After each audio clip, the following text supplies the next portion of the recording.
여러분 안녕하십니까. 오늘은 대선지서 강의 8번째 시간, 그리고 에스겔서로서는 2번째 시간이 되겠습니다. 우리가 지난 시간에 에스겔서의 개론을 한번 정리해 보았고요. 오늘은 이제 에스겔서의 중요한 내용들을 다시 한번 좀 정리를 해보고자 합니다.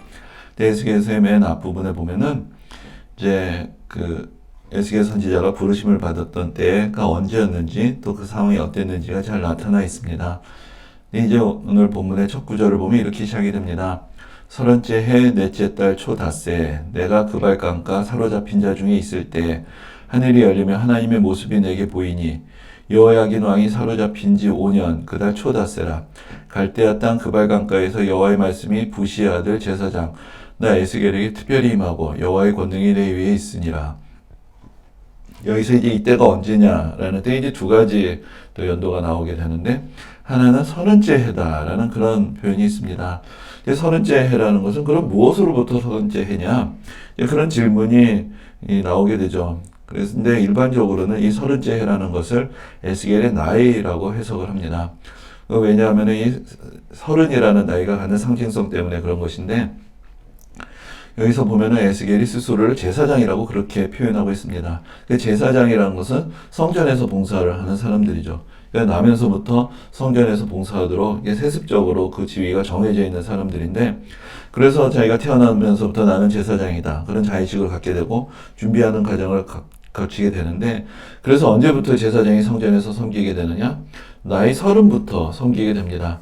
그러니까 30째 해라는 것은 이제 제사장으로서 에스겔이 성전에서 하나님을 섬기는 그런 직분을 시작하게 되는 그런 나이가 됩니다. 그런데 지금 에스겔은 어떤 상황에 있느냐? 성전은 예루살렘에 있습니다. 예루살렘에서 이제 성전에 가서 하나님을 섬겨야 되는데, 지금 에스겔은 뭐라고 얘기하고 있냐면은 그발강가에 사로잡힌 사람들 중에 있다. 그러니까 그발강가라는 것은 바빌론을 말하는 것이고, 지금 예루살렘에 있지 않고 그는 포로로 끌려와 있는 그런 상태에 있었다라고 그렇게 이야기를 하고 있는 것입니다. 그래서 에스겔로서는 사실은 그가 가지고 있는 유일한 삶의 소망이 이제 성전에서 하나님을 섬기는 것인데, 그 소망으로부터 끊어져 있는 그런 상황이 되는 것이죠. 그래서 그런 포로로 끌려가 있는, 그래서 인생의 어떤 유일한 소망을 잃고 있는 그런 상태에 하나님께서 그를 부르셨고, 나이 30에 성전에서 하나님을 섬기는 것이 아니라 이제 하나님의 선지자로서 하나님을 섬기는 새로운 직분을 주시는 그런 장면을 우리가 여기서 보게 되는 것입니다. 그리고 이 성전이라는 것이 예루살렘에 있는 것이고, 거기서 하나님을 섬기는 이유는 그곳에 하나님이 계신다라는 그런 믿음 때문에 섬기는 것인데, 지금 에스겔은 어떤 경험을 하고 있냐면은 지금 바빌론으로 끌려와 있는데, 그래서 하나님이 임재하신 하나님의 영광에 나타나는 예루살렘으로부터 이제 멀어져 있는 것이죠. 그런데 바로 이 바빌론에 하나님이 나타나신 것입니다. 바빌론에 하나님이 나타나신 것은 예루살렘에만 하나님이 계시는 것이 아니고, 그곳에서만 하나님을 섬길 수 있는 것이 아니고, 이곳 바빌론에서도 하나님을 만날 수 있고 하나님을 섬길 수 있다라는 그런 새로운 경험, 그 영적인 체험을 지금 바빌론에서 하게 되는 것입니다. 그래서 지금 하늘이 열리면서 하나님의 모습을 보았다라는 그런 엄청난 이야기를 하게 되는 것이고, 오늘 또한 하나님의 표현이 여호와의 권능이 내 위에 있다. 그러니까 하나님의 권능이 나타나고 하나님의 모습이 나한테 보인다 라는 그런 놀라운 체험을 하고 있는 것입니다. 그리고 여기 또 시기에 대해서 여호야긴 왕이 사로잡힌 지 5년이다 라는 그런 표현이 있습니다. 여호야긴 왕이 사로잡힌 지 5년이라는 것은 이제 여호야긴 왕이라는 사람이 있었는데, 그 사람이 이제 다른 예루살렘의 주민들, 에스겔을 포함한 사람들과 함께 바빌론으로 끌려온 것이죠. 그런데 여호야긴 왕이 마지막 왕이 아니었습니다. 그러니까 바빌론이 쳐들어왔고 여호야긴 왕을 끌고 가면서 시드기야라는 왕을 대신 세워놓게 됩니다. 그래서 이 시드기야가 이 남유다 왕국의 마지막 왕이 되는 것이죠. 그러니까 지금 에스겔이 하나님의 부르심을 받았던 이때는 바빌론에 의해서 나라가 큰 어려움과 위기에 처해 있기는 하지만 아직은 완전히 망하지 않은 때였고, 그래서 여호야긴과 함께 여러 사람들이 포로로 끌려와 있지만, 그러나 이 시드기야라는 왕이 아직은 예루살렘에서 나라를 다스리고 있는 그때에 이제 부르심을 받았던 것입니다. 그래서 이 시대의 역사적인 배경을 전에도 말씀드린 적이 있지만 한번 다시 정리를 하면은, 이제 이스라엘이 남과 북으로 나누어지게 되죠. 그런데 북왕국은 먼저 아수르에 의해서 망하게 됩니다. 그때가 남왕국에서는 히스기야의 때였는데, 하나님께서 히스기야 왕의 기도를 들으시고 그 남왕국을 지켜주셨죠. 그래서 아수르의 군대가 물러가게 되고 이 남왕국은 보전을 받게 되었습니다. 그런데 이제 히스기야의 다음 왕이 므낫세고 므낫세 다음 왕이 아몬이고 그 다음에 또 요시아라는 왕이 서게 됩니다. 그런데 이 요시아 왕 때가 그 남유다의 마지막 전성기라고 할 수 있고 요시아 왕이 31년 동안 나라를 다스렸고 하나님 앞에 정말 충성된 그런 왕으로서 좀 나라를 잘 이끌었습니다. 그런데 이제 요시아 왕의 말년에 요시아 왕이 애국과 맞서서 싸우다가 거기서 전사를 합니다. 왜 요시아가 애국과 맞서서 싸우게 되었느냐? 요시아가 참으로 믿음이 좋은 왕이었지만 그는 또 왕으로서 나라의 여러 가지 안위를 생각을 하고 국제적인 정세를 살필 수밖에 없었는데 애굽에 대항을 했다라는 것은 잠재적으로는 그 당시 이제 애굽과 대항하고 있었던 그 바빌론의 편에 섰다라는 그런 그 의미가 있는 것입니다.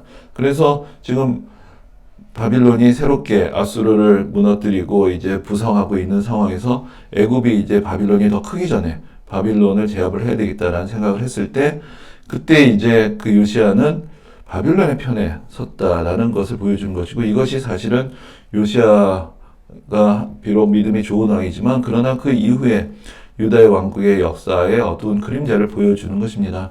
그래서 어떤 일이 벌어지게 되었느냐? 요시아 왕이 죽고 나서 여호아하스가 이제 그의 아들로서 이제 왕이 되었는데 애굽이 유다에 쳐들어와 가지고는 여호아하스를 애굽으로 끌고 갑니다. 그 석 달 만에 끌고 가 버렸고 그리고 나서 여호야김이라는 왕을 세우게 됩니다. 여호야김 왕 때 약 11년 동안 그가 다스리게 되었는데 그런데 여호야김 왕 때 바빌론이 또 쳐들어오게 되고 그래서 이제 그때 또 처음으로 바빌론으로 일부 사람들이 끌려가게 되는데 그 이야기가 역사서에는 정확하게 나오지 않는데 우리가 다음에 이제 보게 되는 다니엘서 앞부분에 여호야김 왕 때 다니엘이 끌려왔다라는 그런 표현이 나옵니다.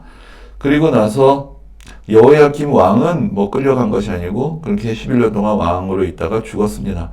그리고 나서 세워진 왕이 여호야긴 왕이었는데 이때 바빌론이 쳐들어와서 여호야긴 왕도 석 달 만에 바빌론으로 이렇게 끌려가게 되고 이제는 바빌론 사람들이 시드기야라는 왕을 세워놓게 되는 것이죠. 그러니까 그 요시아 왕 이후의 시대가 얼마나 혼란스러웠는지 우리가 알 수 있는데 한 번은 그 애굽이 쳐들어와서 왕을 끌고 가고 자기 마음에 드는 왕을 세웠고 그리고 나서 또 한 번은 바빌론이 쳐들어와서는 또 왕을 끌고 가고 또 자기들의 꼭두각시 같은 왕을 세우게 되는 이제 그런 일들이 이렇게 벌어지게 되었던 것입니다.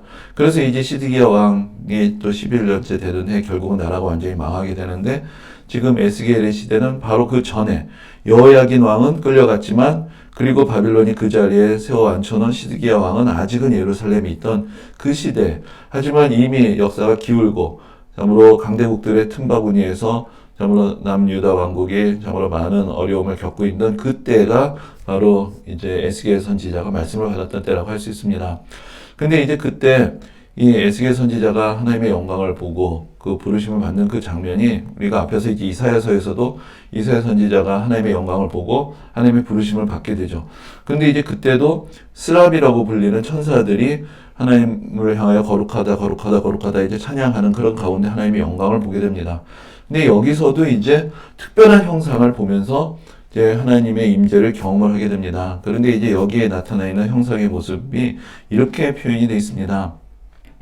내가 보니 북쪽에서부터 북풍과 큰 구름이 오는데 그 속에서 불이 번쩍번쩍하여 빛이 그 사방에 비치며 그 불 가운데 단수에 같은 것이 나타나 보이고 그 속에서 내 생물의 형상이 나타나는데 그들의 모습이 이러하니 그들에게 사람의 형상이 있더라. 그 얼굴들의 모양은 넷의 아픈 사람의 얼굴이요 넷의 오른쪽은 사자의 얼굴이요 넷의 왼쪽은 소의 얼굴이요 넷의 뒤는 독수리의 얼굴이니 그 얼굴은 그러하며 그 날개는 들어 펴서 각기 둘씩 서로 연하였고 또 둘은 몸을 가렸으며 라고 그렇게 표현이 되어 있습니다. 그래서 여기 어떤 하나의 형상이 보이는데 그 네 사람의 형상이 있는 것이죠. 사람의 형상이 넷이 있는데 그 사람마다 얼굴이 있는데 이 얼굴이 사면으로 얼굴의 형상이 있다는 것입니다.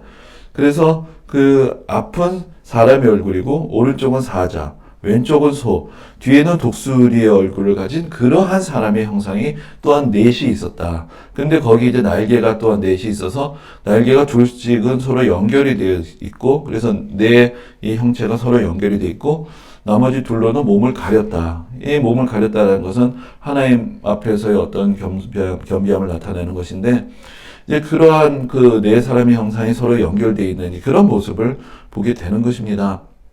근데 여기서 이제 사람과 사자와 소와 독수리라는 것은 이 요한계시록에도 나타나는 것인데, 이제 하나님의 영광이, 그 신성의 영광이 나타날 때 이렇게 네 형상이 나타나는 것이 에스겔서 또 요한계시록에 보이게 됩니다. 그래서 이 네 가지 형상이 사실은 하나님의 영광을 나타내는 형상으로서, 그래서 이것이 나중에 교회 전통 가운데 바로 하나님의 영광이 이 땅에 나타난 것, 그것이 바로 하나님의 아들 예수 그리스도를 통해서 나타났고, 예수 그리스도에 대해서 증언하고 있는 네 권의 복음서가 있는데, 그 네 권의 복음서를 각각 이제 마태복음은 사람의, 또 마가복음은 사자의, 또 누가복음은 소, 요한복음은 독수리에 비유하는 이제 그런 전통이 이제 나중에 교회 가운데서 이제 내려오게 되는 그런 근거가 됩니다. 그런데 이제 우리가 생각하기에는 이런 형상들이 좀 낯설지만, 그 당시 고대 사회에 있어서 동물이라는 것은 어떤 면에서는 인간보다 탁월한 존재라는 인식이 있었던 것이죠. 그래서 뭐 이집트 같은 데 보면은 그 얼굴이 동물의 얼굴로 되어 있는 그런 신의 형상들이 많이 있고, 이렇게 바빌론에서도 이게 여러 얼굴이 있는 그런 형상들을 볼 수가 있습니다. 그러니까 사면의 얼굴이 있다는 것은 사면을 다 살핀다라는 어떤 전능함에 대한 상징이 되는 것이고, 또한 인간은 사자만큼 용맹하지 않고 소처럼 힘이 세지 않고 독수리처럼 하늘을 날 수 없기 때문에, 이런 짐승들은 어떤 인간이 다스리는 짐승이 아니라 인간보다 더 탁월한 존재를 상징하는 것입니다. 그래서 이제 그런 사람의 형상과 짐승의 형상이 같이 있는 그런 모습들은 고대 근동에서 신성을 상징하는 이제 그런 모습으로 사용되었던 그런 형상들이고, 그러니까 에스겔이 보는 것은 어떤 이상한 형상을 보았다기보다는 어떤 신성의 영광을 바라보는 이제 그런 장면을 보여주고 있습니다. 그리고 이제 여기는 이제 인용을 하진 않았는데, 여기 이제 바퀴가 있고 바퀴 안에 바퀴가 있다. 아마도 이제 두 바퀴가 서로 이제 연결이 되어 있는 이제 그런 모습이 있는 것 같은데, 그 바퀴가 있는 것이 보이고, 이 거룩한 형상이 움직입니다. 움직이는데 어떻게 움직이냐면은 그 에스겔의 표현에 의하면 이렇게 돌이키지 않고 바로 방향을 전환하는 이제 그런 모습들을 보여줍니다. 근데 그것은 이제 이 역동성을 나타내는 것이라고 할 수 있는데, 이것이 뭘 의미하느냐, 우리가 앞에서도 말씀을 드렸지만은 하나님의 영광이 어떤 예루살렘에 고정이 되어 있는 것이 아니라 이동한다는 것이에요. 움직입니다. 자유자재로 움직입니다. 그래서 하나님의 역사는 어디에 고정되어 있지 않다는 것. 그러니까 예루살렘은 지금 위기에 처해 있죠. 멸망의 위기 가운데 있습니다. 그러나 하나님이 거기에 붙잡혀 계신 하나님이 아니라, 하나님은 하나님의 전능하심으로 어디든지 뜻하시는 곳에 계실 수 있고, 그래서 바로 지금 예루살렘이 아니라 그 바빌론에 사로잡혀 있는 그런 에스겔 앞에 하나님의 영광이 나타난 것입니다. 그리고 이제 지금 에스겔이 본 형상의 의미가 무엇이냐, 이제 그 뒤에 또 이런 표현이 있습니다. 그 머리 위에 있는 궁창 위에 보좌의 형상이 있는데, 그 모양이 남보석 같고 그 보좌의 형상 위에 한 형상이 있어 사람의 모양 같더라. 내가 보니 그 허리 위의 모양은 단쇠 같아서 그 속과 주위가 불 같고, 내가 보니 그 허리 아래의 모양도 불 같아서 사방으로 광채가 나며, 그 사방 광채의 모양은 비 오는 날 구름에 있는 무지개 같으니 이는 여호와의 영광의 형상의 모양이라. 내가 보고 엎드려 말씀하신 이의 음성을 들으니라. 그러니까 여기 결론적으로 지금 내가 보고 있는 것은 여호와의 영광이다. 그것을 이제 에스겔이 깨닫는 것이죠. 그런데 이것을 뭐라고 얘기하냐면은 궁창 위에 보좌의 형상이 있다. 그래서 지금 내 생물에 내 어떤 사람의 형상을 가진 내 그 생물체가 있는 것이고, 그 위에 보좌의 형상이 있고, 그 위에 한 사람의 모양이 있는데, 그것이 단새와 같다는 것은 그 자체로 발광을 한다. 이제 새가 불에 달게 되면 벌겋게 빛이 나죠. 그런 것처럼 그 자체로 발광을 하는, 빛이 나는 이제 그러한 존재를 지금 에스겔이 우러러 보게 되는 것입니다. 그래서 이러한 내 생명체의 모습이나 그 보좌의 형상이라는 것이 사실 합하여서 하나님의 영광의 보좌를 나타내는 것입니다. 그래서 우리가 이사야서를 할 때도 말씀을 드렸고, 또 이 구약 성경의 그 율법서에서 성막과 법궤를 만드는 장면에 대해서도 예전에 말씀을 드린 적이 있는데, 이런 어떤 특이한 형상에 대한 묘사가 세세하게 나오는 것은 하나님의 형상을 구체적으로 우리가 묘사를 할 수 없기 때문에, 그 하나님을 보좌하는 그 천사들의 모습을 여기서 표현을 하는 것이고, 그들 자체가 일종의 하나님의 보좌의 역할을 하는 것입니다. 즉 하나님이 여기 계시다라는 것을, 그들의 모습을 세세하게 묘사를 하면서 하나님이 여기 계시다라는 것을 또 조금은 우회적으로 표현하고 있는 그런 방식이라고 볼 수가 있고, 그래서 이 모든 것들이 다 지금 하나님이 나타나셨다, 하나님의 영광이 지금 나에게 나타났다, 그것을 표현하고 있는 것입니다. 근데 이제 그 상황 가운데서 이제 하나님의 음성이 들리고 에스겔을 부르시는 것이죠. 그러면서 이제 하나님께서 에스겔에게 이렇게 말씀하십니다. 그가 내게 이르시되 인자야 내 발로 일어서라, 내가 내게 말하리라 하시며, 그가 내게 말씀하실 때 그의 영이 내게 임하사 나를 일으켜 내 발로 세우시기로, 내가 그 말씀하시는 자의 소리를 들으니 내게 이르시되 인자야 내가 너를 이스라엘 자손 곧 패악한 백성 나를 배반하는 자에게 보내노라. 그들과 그 조상들이 내게 범죄하여 오늘까지 이르렀나니 이 자손은 얼굴이 뻔뻔하고 마음이 굳은 자니라.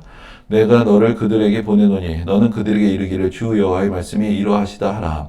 그러니까 여기서 이제 에스겔이 사명을 받습니다. 근데 에스겔서의 특징적인 표현이 하나님께서 에스겔을 인자라고 부르십니다. 인자야 인자야고 부르시는 것인데, 이것은 사람의 아들이라는 뜻인데, 이것은 앞에서 에스겔이 보았던 그 매우 강렬한 거룩한 형상과 대비되는 표현이라고 할 수 있습니다.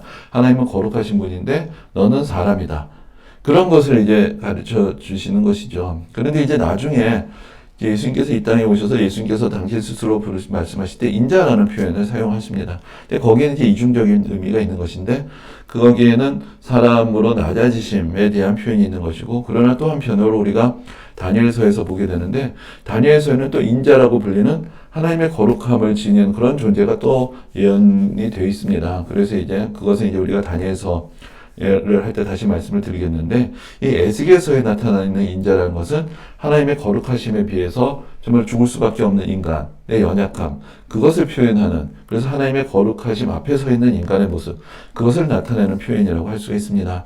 그런데 지금 여기서 하나님께서 에스겔을 보내신다고 말씀하시고 이스라엘 자손들에게 보내신다, 하나님의 말씀에 순종하지 않은 패역한 백성들에게 보내신다라고 말씀을 하십니다. 근데 물론 이 보내심은 사실은 어떤 물리적인 어떤 이동을 말하는 것은 아닙니다. 그래서 이제 하나님께서 에스겔을 보내시지만 그것은 그의 사명을 이야기를 하시는 것이죠. 그리고 나서 이제 이렇게 또한 말씀하십니다. 또 그가 내게 이르시되 인자야 너는 발견한 것을 먹으라. 너는 이 두루마리를 먹고 가서 이스라엘 족속에게 말하라 하시기로, 내가 입을 벌리니 그가 그 두루마리를 내게 먹이시며 내게 이르시되 인자야 내가 내게 주는 이 두루마리를 내 배에 넣으면 내 창자에 채우라 하시기에 내가 먹으니 그것이 내 입에서 달기가 꿀 같더라. 여기서 이제 선지자는 어떤 존재인가? 자기 생각을 말하는 것이 아니라 하나님이 넣어주시는 말씀을 전하는 사람이다. 그것을 여기서 이제 두루마리를 먹는다라는 것으로 표현하고 있습니다. 그리고 하나님의 말씀이 꿀같이 꿀과 송이꿀보다 더 달다는 것은 시편에 나오는 표현이기도 하지만, 여기서도 하나님의 말씀이 달다라는 것은 그것이 생명의 말씀이다, 그것이 우리를 살리는 것이다. 그런데 많은 사람들이 말씀을 쓰다고 생각하고 말씀을 거부하고 하나님 패약한 백성들이 되었지만, 그러나 사실 그 말씀은 우리에게 유익한 것이고 단 것이다. 이제 그것을 에스겔에게 경험하는 것을 보여주고 있습니다. 그리고 이제 에스겔의 소명에 대해서 또 이런 말씀이 있습니다. 그가 또 내게 이르시되 인자야 이스라엘 족속에게 가서 내 말로 그들에게 고하라. 너를 언어가 다르거나 말이 어려운 백성에게 보내는 것이 아니요 이스라엘 족속에게 보내는 것이라. 사로잡힌 내 민족에게로 가서 그들이 듣든지 아니 듣든지 그들에게 고하여 이르기를 주 여호와의 말씀이 이러하시다 하라. 여기서 좀 더 구체적으로 나오는데, 이스라엘 백성들에게 보내시는데 누구에게 보내시는 것이냐? 저기 지금 예루살렘에 있는 백성들에게 가라고 하시는 것이 아니라 이미 내 곁에 사로잡혀 있는 그 사람들에게 가라라는 것입니다. 그러니까 이것은 어떤 물리적인 이동을 말하는 것이 아니라 그가 있는 그곳이 이제 사명의 자리다라는 것을 보여주시는 것이죠. 그러니까 그는 이제 제사장으로서의 사명을 잃고 끌려와 있는 실패한 인생, 희망을 잃은 인생이 아니라 바로 이곳이 나의 사역지가 되는 것이고 나의 사명을 받은 곳이고 나의 부르심을 받은 곳, 나의 보냄을 받은 곳, 그런 곳이 된다라는 것을 여기서 이제 보여주고 있는 것입니다. 그래서 여기서 이제 사로잡힌 내 민족이라는 것이 바로 에스겔의 사역의 대상이 되는 것이고, 이후로도 이제 에스겔의 모든 하나님의 말씀의 선포는 에스겔과 함께 지금 사로잡혀 있는 사람들을 향한 것입니다. 그런데 이제 그 사람들은 어떤 상황에 있는 것이냐?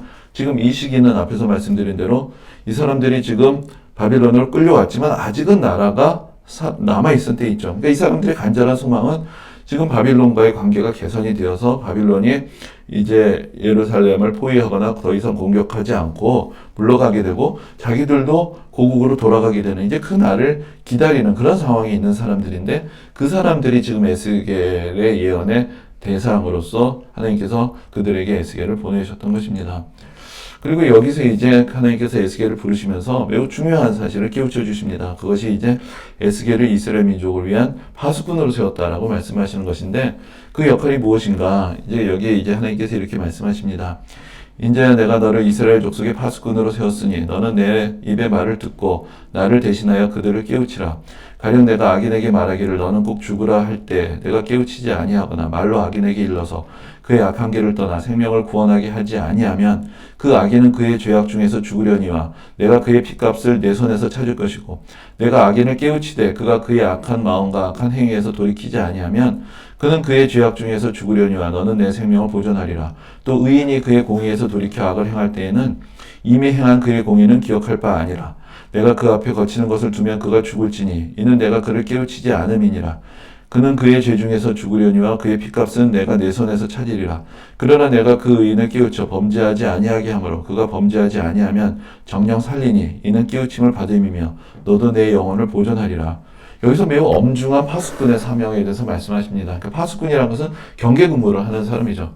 그러니까 이 성읍이 있으면 어디서 적이 쳐들어오는지를 살피며 밤을 지새우는 그런 사람이라고 할 수 있습니다. 그래서 파수꾼이 적들이 쳐들어오는 것을 볼 때 파수꾼의 사명은 적들이 온다, 피해라, 준비해라 라고 외쳐서 백성들을 깨워서 그 위기 가운데서 그들을 지키게 하는 것이 파수꾼의 사명입니다. 그런데 파수꾼이 잠들어서 적들이 쳐들어오는데도 경고하지 않으면 결국은 이 사람들은 충분히 그 적들을 물리칠 수 있는 준비가 돼 있었는데도 불구하고 다 목숨을 잃게 되겠죠. 그래서 파수꾼의 사명은 깨우는 것입니다. 적들이 쳐들어오고 있다는 것을 알려주는 것입니다. 그래서 여기서도 하나님께서 에스겔을 파수꾼으로 삼으셨다고 하실 때 바로 여기서 이제 지금 하나님의 심판 앞에 서 있는 백성이지만 바로 에스겔의 사명은 그들을 깨우는 것입니다. 깨우치는 것입니다. 돌이키는 것입니다.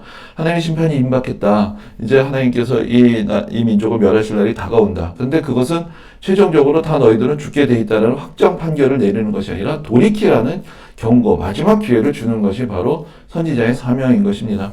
그래서 이제 만약에 그들이 그 말씀을 듣고 돌이키면 그들이 사는 것이고, 그러나 돌이키지 않더라도 선지자는 선지자의 사명을 다 하는 것이죠. 그런데 만약에 하나님의 말씀을 듣고도 임박한 심판의 경고를 알고도 전하지 않아서 결국은 사람들이 심판을 받게 된다면 그것은 선지자의 책임이다. 그것을 엄하게 물으신다는 것입니다. 그것은 사실 우리에게도 주시는 말씀이라고 할 수 있습니다. 이 시대 또 우리가 복음 전파의 사명을 받았을 때 정말로 복음을 듣고 돌이킬 수 있는 사람들에게 우리가 전하지 않는다면은 그 책임이 우리에게도 있다. 그것을 또한 하나님께서 우리에게 깨우쳐 주시는 것이고, 그래서 듣느냐 안 듣느냐는 그들에게 달려있는 문제지만 전하냐 전하지 않느냐는 우리의 문제다. 그것을 사실 우리에게 또 하나님께서 일깨워 주시고 계시는 것입니다.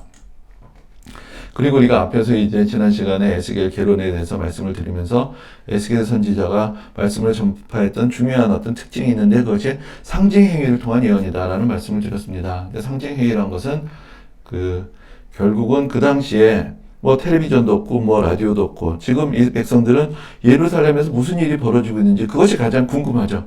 지금 적군이 물러났는지 아니면 아직도 포위를 하고 있는지 지금 이 전쟁이 곧 끝날 것인지 뭐 어느 편이 지금 뭐 이기게 되는 것인지 그런 것을 이 사람들이 알기가 참 어렵습니다.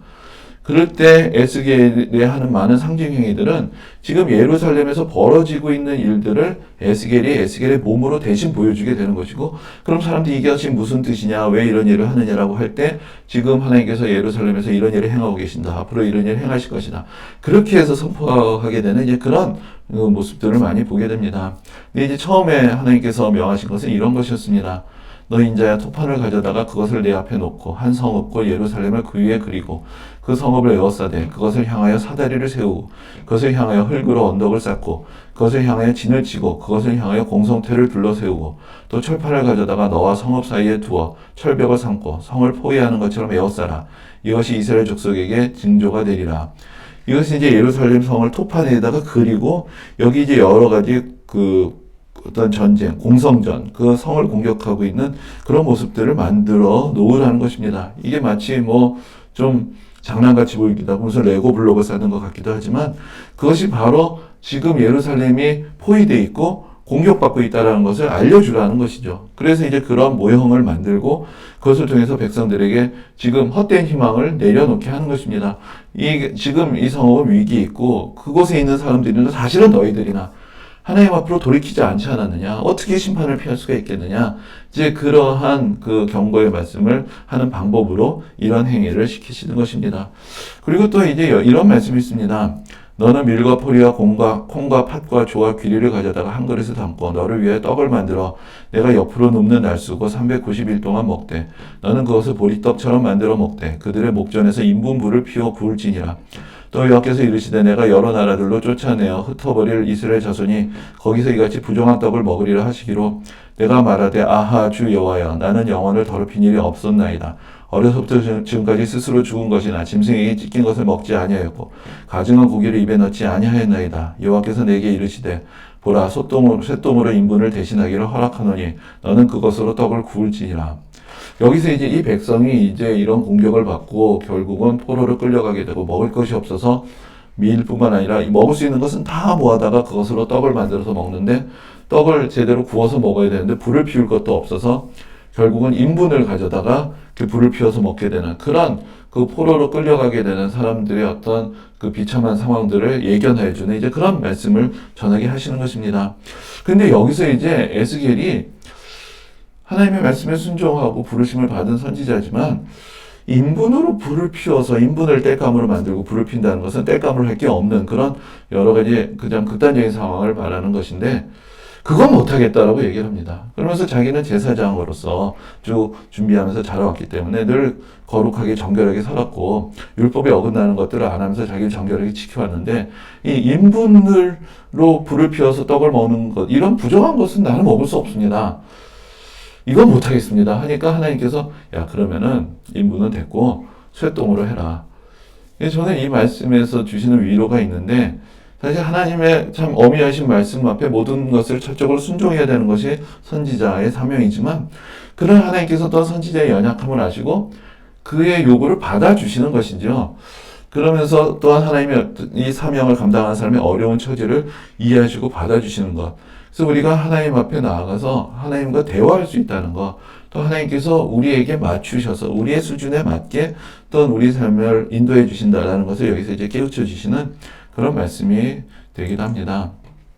그리고 또한 에스겔에서 그 에스겔 선지자가 예언을 하는 방식 중에 하나가 하나님께서 그에게 환상을 보여주시고 그 환상을 통해서 메시지를 주시는 것인데 여기서 이제 에스겔 선지자가 예루살렘으로 가서 예루살렘에서 벌어진 일들을 보는 그런 환상이 나옵니다. 지금 물론 에스겔 선지자는 바빌론에 있죠. 그런데 이제 앞에서 말씀드린 대로 지금 가장 초미의 관심은 예루살렘에서 어떤 일이 벌어지고 있느냐라는 것인데 그래서 이렇게 상징 행위로 그의 몸으로 그것을 중계하게 드러내기도 하시지만 환상 가운데 그것을 보여주시는 그런 장면이 나옵니다. 그래서 이제 8장에 이런 말씀이 있습니다. 그가 손 같은 것을 펴서 내 머리털 한 모습을 잡으며 주의 영이 나를 들어 천지 사이로 올리시고 하나님의 환상 가운데 나를 이끌어 예루살렘으로 가서 안뜰로 들어가는 북향한 문에 이르시니 거기에는 질투의 우상과 질투를 일어나게 하는 우상의 자리가 있는 곳이라. 이스라엘 하나님의 영광이 거기 있는데 내가 들에서 본 모습과 같더라.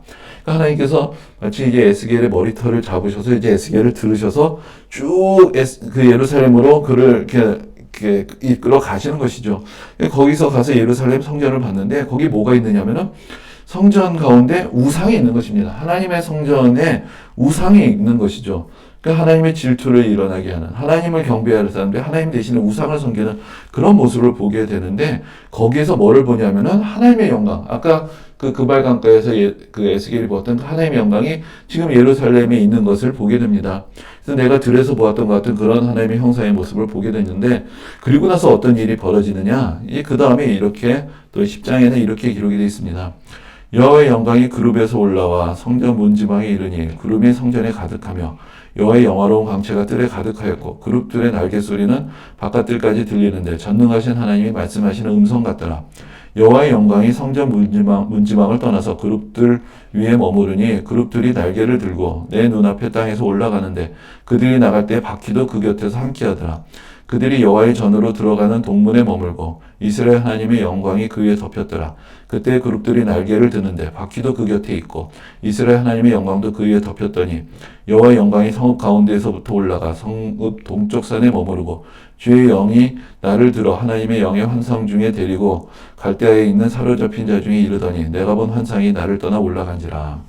그러니까 이것이 이제 앞에 환상의 첫 부분 앞에서 말씀드렸고 마지막 부분을 말씀을 드리는 것인데, 여기서 보면 여호와의 영광과 그룹이라는 말이 나오는데 그룹이 바로 케루빔이라고 말할 수 있는 그런 하나님을 가까운 거리에서 가까운 데서 섬기는 천사들을 말하는 것입니다. 이 그룹의 형상이 법궤 위에 새겨져 있죠. 그래서 그룹이라는 것은 바로 하나님의 임재를 상징하는 것이고 하나님이 여기 계시다라는 것을 보여주는 것인데, 그것이 원래 법궤 위에 있는 것이고, 그래서 그 법궤 위가 하나님의 그 보좌가 있는 곳이 되는 것이고, 그래서 예루살렘 성전이 바로 하나님이 여기 계시다라고 말씀할 수 있는 것입니다. 근데 여기서 이제 그룹이라는 표현은 바로 에스겔이 보았던 그발강가에서 보았던 형상이 그것이 바로 사실은 그룹이었다. 하나님의 천사의 모습이었다라는 것이고, 그러므로 그룹이 있는 곳은 하나님이 계시는 곳이다라는 그런 의미가 있는 것이죠. 그런데 이제 하나님의 영광이 이제 그룹 천사와 함께 이 성전에서 떠나는 것을 보는 것입니다. 그래서 하나님의 영광이 그룹에서 올라와서 성전 문지방에 이른다. 예, 그래서 여기서 이제 그 문지방이라는 것은 성전에서 이제 성전 안에 그 지성소에 하나님이 계셔야 되는데 성전 문지방에 계십니다. 그리고 나서 어디로 나아가시냐면은 여호와의 전으로 들어가는 동문에 이 그룹 천사가 머물고 하나님의 영광이 동문으로 간다. 이제 동문이라는 것이 성전은 동쪽을 향해 있습니다. 그러니까 정문이 되는 것이죠. 그래서 여호와의 전으로 들어가는 입구가 되는 것인데, 그곳으로 성전의 문지방까지 하나님의 영광이 머무르다가 이것이 더 나아가서 성전의 정문까지 이르게 되고, 그리고 나서 어떻게 되느냐? 여호와의 영광이 성읍 가운데서 올라가서 성읍 동쪽산, 그러니까 성읍 동쪽산이라는 것은 성전의 앞산으로 가는 것입니다. 그러니까 하나님의 영광이 성전에서부터 떠나서 이 성전을 빠져서 그 예루살렘 성 동쪽으로 나가 버리시는 것이죠. 그러니까 하나님의 영광이 예루살렘을 떠난다. 이것을 보여주는 것이고, 그것은 바로 하나님께서 예루살렘을 버리셨다. 이제 예루살렘의 심판이 다가온다라는 것을 상징하는 그런 표현이 되는 것입니다. 그래서 이제 그때로부터 이제 10장 이후로 여러 말씀들은 바로 예루살렘을 향하신 하나님의 심판의 경고의 말씀들이 여러 가지로 이어지게 됩니다. 그러다가 이제 24장에 이런 말씀이 나옵니다. 여호와의 말씀이 또 내게 임하여 이르시되 인자야 내가 내 눈에 기뻐하는 것을 한번 쳐서 빼앗으리니 너는 슬퍼하거나 울거나 눈물을 흘리거나 하지 말며 죽은 자들을 위하여 슬퍼하지 말고 조용히 탄식하며 수건으로 머리를 동이고 발에 신을 신고 입술을 가리지 말고 사람이 초상집에서 먹는 음식물을 먹지 말라 하신지라. 내가 아침에 백성에게 말하였더니 저녁에 내 아내가 죽었으므로 아침에 내가 받은 명령대로 행하매. 여기 참 슬픈 이야기가 나오는데, 하나님께서 말씀하십니다. 내가 기뻐하는 것을 내가 하나를 빼앗겠다. 그러나 너는 슬퍼해서는 안 된다. 그리고 나서 내가 그런 말씀을 받았다라고 사람들에게 이야기를 했는데 저녁에 내 아내가 죽었다. 이게 참 슬픈 이야기가 적혀 있죠. 근데 이것을 에스겔에게 보여주시는 것은, 경험하게 하시는 것은, 지금 예루살렘이 함락하면서 수많은 사람들이 죽습니다. 수많은 사람들이 죽고 고통을 당하게 되죠. 이젠 하도 많은 사람들이 죽어서 사람이 죽는 걸 봐도 눈물이 나오지 않을 정도의 그런 상황이 일어나게 되는 것을 에스겔이 느끼고 전하게 하시는 것입니다. 그래서 이제 그런 아내의 죽음에 대해서, 그래서 아내가 죽지만 그것을 슬퍼하지 않고 애도하지 않는 모습을 보여주고, 사람들이 왜 당신이 이러느냐 할 때 이제 이것이 우리 백성에게 닥칠 일이요 라고 이렇게 선언을 하게 하시는 것이죠. 그렇게 해서 이 마지막 예언을 하게 하십니다. 그리고 나서는 잠시 침묵의 때가 옵니다. 그래서 이제 이렇게 말씀을 합니다. 인자야 내가 그 힘과 그 즐거워하는 영광과 그 눈이 기뻐하는 것과 그 마음이 간절하게 생각하는 자녀를 데려가는 날, 곧 그날에 도피한 자가 내게 나와서 내 귀에 그 일을 들려주지 아니하겠느냐. 그날에 내 입이 열려서 도피한 자에게 말하고 다시는 잠잠하지 아니하리라. 이같이 너는 그들에게 표징이 되고 그들은 내가 여호와인 줄 알리라. 이 이야기는 좀 다시 풀어서 말씀드리자면은 이스라엘 백성들이 모든 기뻐하는 것들을 다 잃어버리게 되는 그날이 곧 올 것이고, 그렇게 되면은 누군가가 이제 그 사실을 에스겔에게 전해줄 것이라는 것입니다. 근데 그때까지는 잠잠해라, 조용해라, 이제 예언을 좀 그치고 있어라. 그러나 이제 그가 와서 이 예루살렘이 망하게 되었던 그 날이 되면 그때부터 너는 다시 예언하게 될 것이다. 라는 그런 말씀을 하시는 것입니다. 그래서 에스겔은 그러한 어떤 자기가 사랑하던 아내를 잃은 그런 슬픔 가운데서 이제 마지막으로 이 말씀에 담겨 있는 하나님의 뜻을 전하고는 이제 멸망의 날까지 어떻게 생각하면은 이 상황을 통해서 자기의 개인의 슬픔뿐만 아니라 예루살렘의 멸망을 애도하는 그런 침묵의 시간을 갖게 됩니다. 그러다가 이제 어떤 일이 벌어지느냐? 바로 이제 우리가 사로잡힌 지 12째 해, 10째 달, 5째 날에 예루살렘에서 또 도망하여 온 자가 내게 나와 말하기를 그 성이 함락되었다 했는데 그 도망한 자가 내게 나오기 전날 저녁에 여호와의 손이 내게 임하여 내 입을 여시더니 다음 아침 그 사람이 내게 나올 그때 내 입이 열리기로 내가 다시는 잠잠하지 아니하노라. 이제 드디어 망했습니다. 아까 말씀드렸던 대로 이 예언이 시작되고 부르심을 받았던 때는 아직 망하기 전이었지만 그 이후로 이제 사로잡힌 지 12째, 아까 사로잡힌 지 5년에 말씀을 받기 시작했죠. 그리고 7년이 지났습니다. 그리고 드디어 망했습니다. 그렇게 되었을 때 이제 그 잠시의 침묵의 시간이 끝나고 하나님께서 다시 말씀을 전하게 하시는데 이제부터 예언의 주제가 바뀌게 됩니다. 그 앞에서는 망하기 전에는 이 백성들의 죄악을 고발하고 하나님 앞에 돌이킬 것을 예언하는 그런 말씀들이 주가 되었는데 이제는 이 망해버린 이 백성들이 앞으로 어떻게 되는 것이냐, 이것으로 끝장이 나는 것이냐, 그것은 아니다. 이제 하나님의 위로가 임하실 것이고 결국은 그들의 죄로 인하여 하나님의 심판을 피할 수밖에 없었던 이 백성들을 사실 하나님이 사랑하시고 사실은 다시 회복시킬 것이다라는 그런 소망의 말씀으로 크게 이제 주제가 전환이 됩니다. 그러면서 34장에 나오는 말씀이 이제 목자와 양에 대한 말씀인데 여기 이제 이렇게 두 가지 말씀이 연이어지는 것을 봅니다. 먼저 있는 말씀은 이렇습니다. 여호와의 말씀이 내게 임하여 이르시되 인자야 너는 이스라엘 목자들에게 예언하라. 그들과 목자들에게 예언하여 이르기를 주 여호와께서 이같이 말씀하시되 자기만 먹는 이스라엘 목자들은 화 있을진저 목자들이 양떼를 먹이는 것이 마땅하지 아니하냐. 너희가 살찐 양을 잡아 그 기름을 먹으며 그 털을 입되 양떼는 먹이지 아니하는도다. 목자가 없으므로 그것들이 흩어지고 흩어져 모든 들짐승의 밥이 되었도다.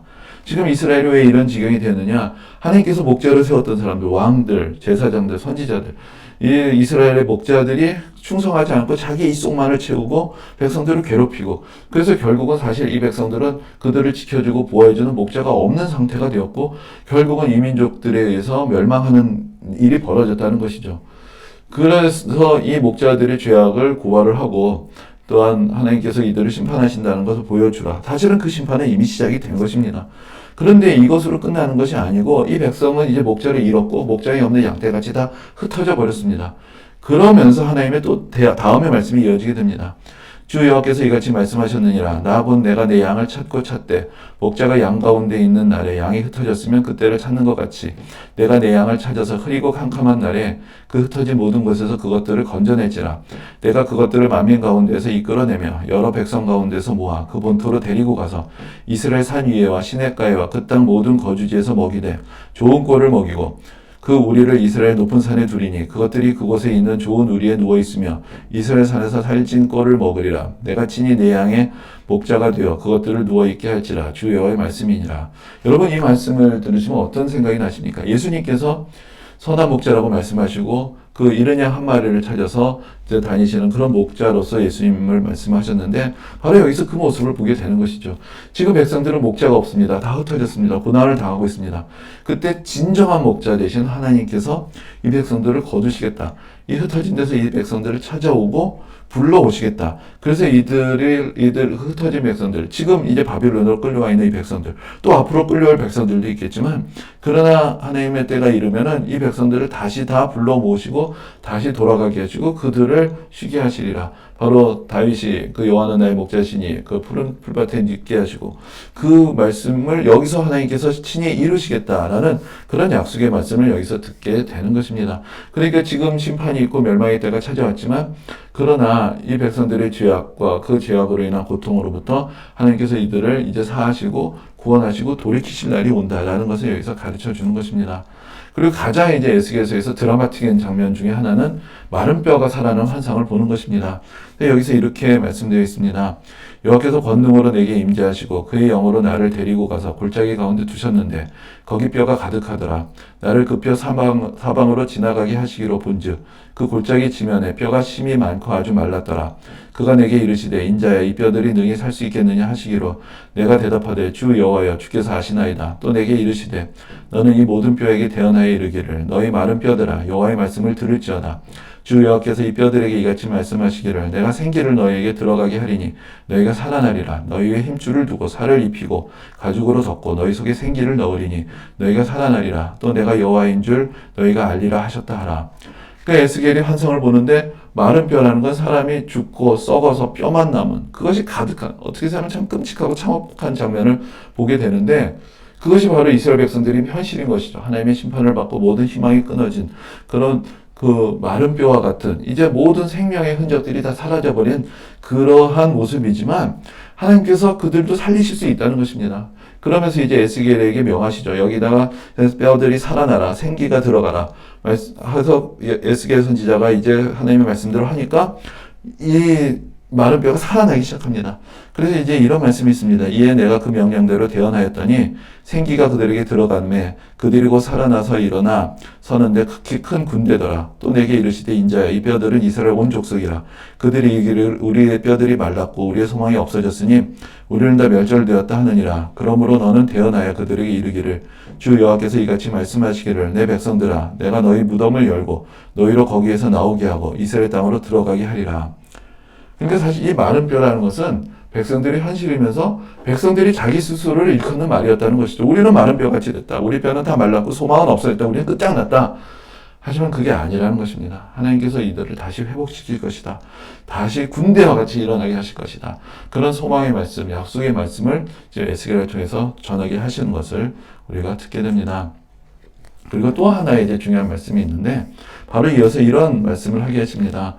여호와의 말씀이 또 내게 임하여 이르시되 인자야 너는 막대기 하나를 가져다가 그 위에 유다와 그 짝 이스라엘 자손이라 쓰고 또 다른 막대기 하나를 가지고 그 위에 에브라임의 막대기 곧 요셉과 그 짝 이스라엘 온 족속이라 쓰고 그 막대기들을 서로 합하여 하나가 되게 하라. 내 손에서 둘이 하나가 되리라.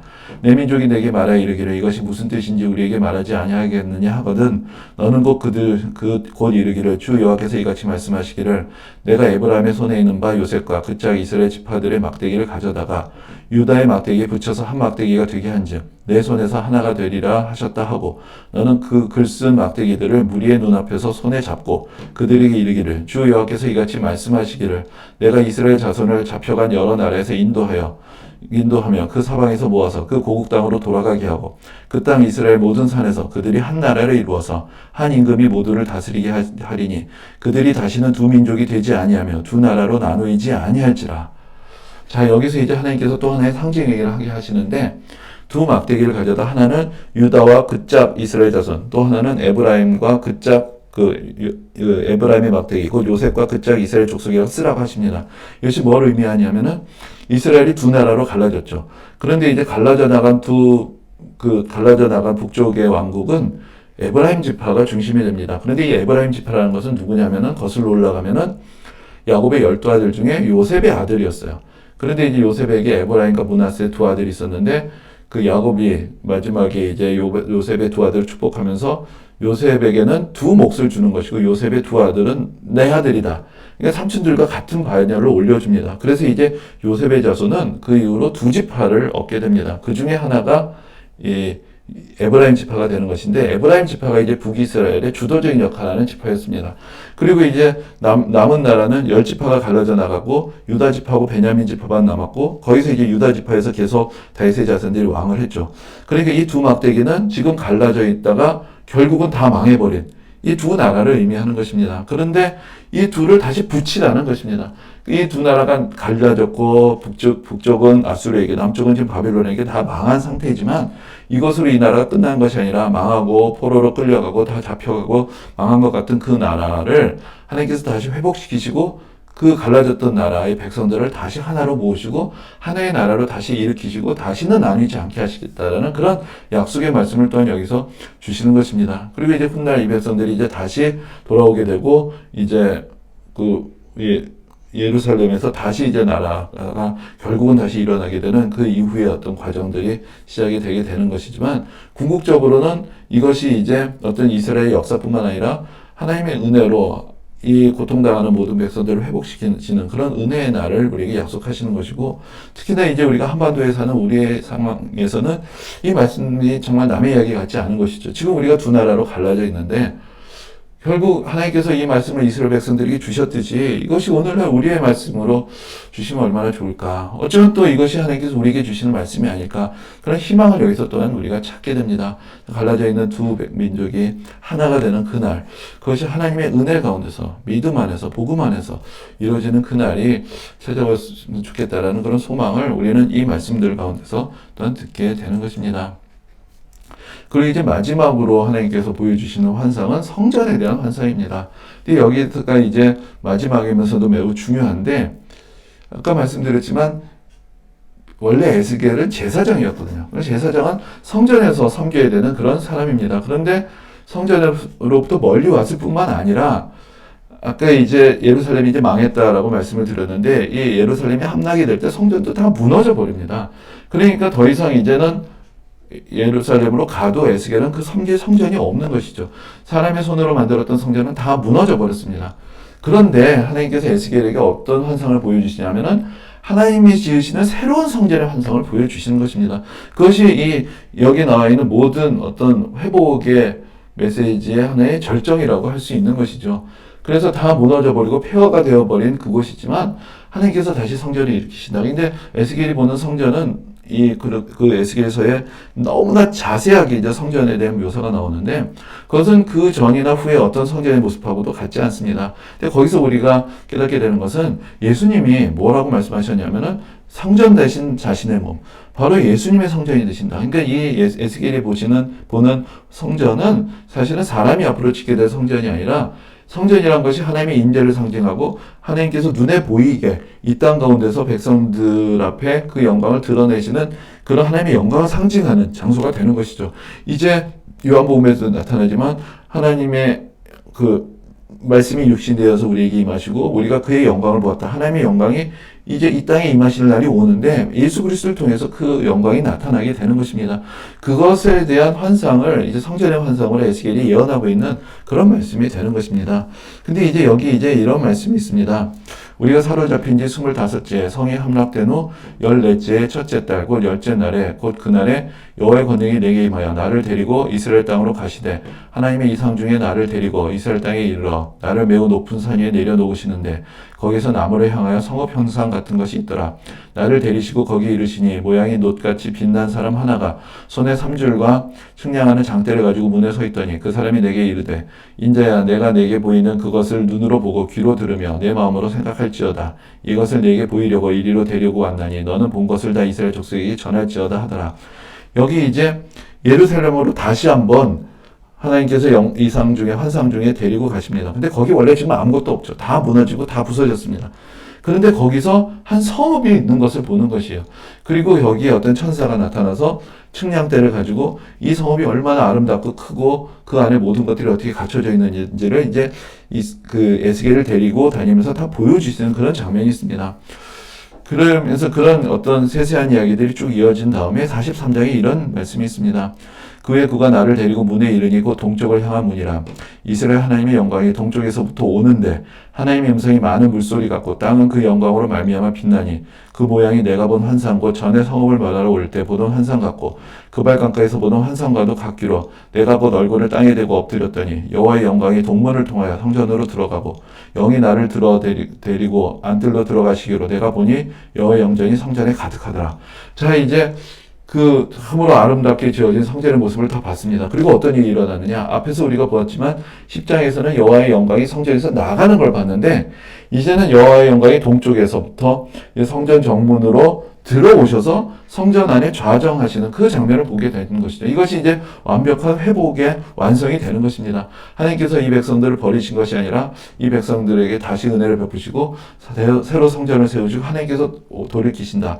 이것은 더 큰 차원에서 말하자면 인간의 모든 죄악이 사함을 받고 하나님의 영광이 이 땅에 나타나고 하나님께서 영원토록 우리와 함께 하시는 바로 이제 요한계시록의 새로운 예루살렘 성이 하늘로부터 내려오고 이제 하나님의 보좌가 우리 가운데 있고 하나님의 영광이 온 땅에 나타나가는 그 환상을 사실은 에스겔이 여기서 또한 보게 되는 것이죠.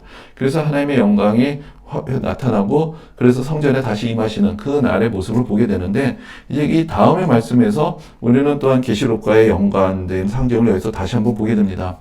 이렇게 말씀합니다. 그가 나를 데리고 성전문에 이르시니 성전의 앞면이 동쪽을 향하였는데 그 문지방 밑에서 물이 나와 동쪽으로 흐르다가 성전 오른쪽 제단 남쪽으로 흘러내리더라. 그가 또 나를 데리고 북문으로 나아가서 바깥길로 꺾여 동쪽을 향한 바깥문에 이르시기로 본즉 물이 그 오른쪽에서 스며나오더라.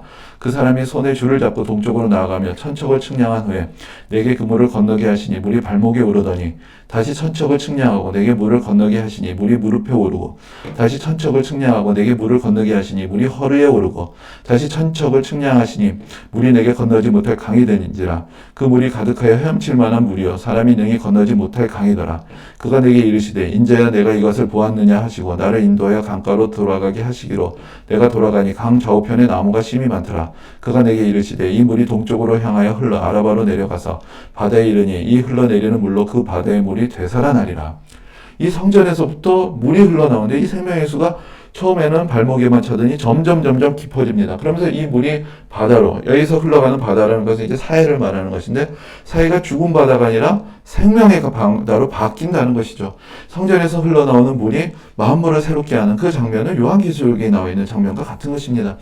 그러면서 이제 하나님의 은혜가 온 세상을 다시 살리고 죄악에 물렸던 세상을 회복시키시고 은혜를 베푸신 그 날에 대한 환상을 지금 에스겔은 바로 새로 세워지는 성전을 통해서 보게 되는 것이고 이것이 하나님의 임재에 대한 상징, 하나님의 구원의 상징이고 예수 그리스도 통해서 이 땅에 하나님께서 임하셔서 하나님께서 베푸신 은혜와 구원을 이 성전의 환상을 통해서 보게 되는 것이고 제사장이었던 에스겔이 이 인간의 손으로 지었던 성전은 무너졌지만 하나님께서 영광 중에 임하시고 하나님의 영광이 자리에 나타나시고 자기가 꿈에나 그리던 그 성전을 눈앞에서 보게 되고 그것을 통해서 하나님께서 이루실 마지막의 환상을 마지막으로 보여주신 것, 그것이 이제 에스겔에게 주신 하나님의 축복이기도 하고 에스겔이 보았던 마지막 영광이며 하나님의 말씀의 거룩한 선포, 그리고 장차 하나님께서 행하신 일, 또한 마지막 날에 하나님께서 이루실 일들에 대한 영광스러운 증언이 되는 것입니다.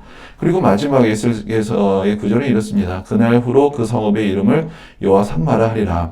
여호와 산마라는 것은 하나님께서 거기 계신다. 이제 하나님께서 떠나시지 않는다. 이 백성들과 함께 하신다. 죄악된 백성들을 돌이키시고 구원하시고 이제 이들과 함께 하신다는 그런 약속의 말씀.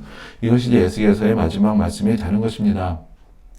이렇게 해서 이제 에스겔서가 보았던 모든 말씀들이 이제 마치게 됩니다. 그걸 통해서 하나님께서는 에스겔에게 심판을 선포하게 하시지만 그날 결국은 하나님께서 앞으로 행하실 구원의 날을 또한 예언하게 하시는 그런 선지자로서 그래서 에스겔을 통해서 말씀하셨던 것입니다. 오늘 여기까지 하겠습니다. 오늘 함께 해주셔서 감사합니다.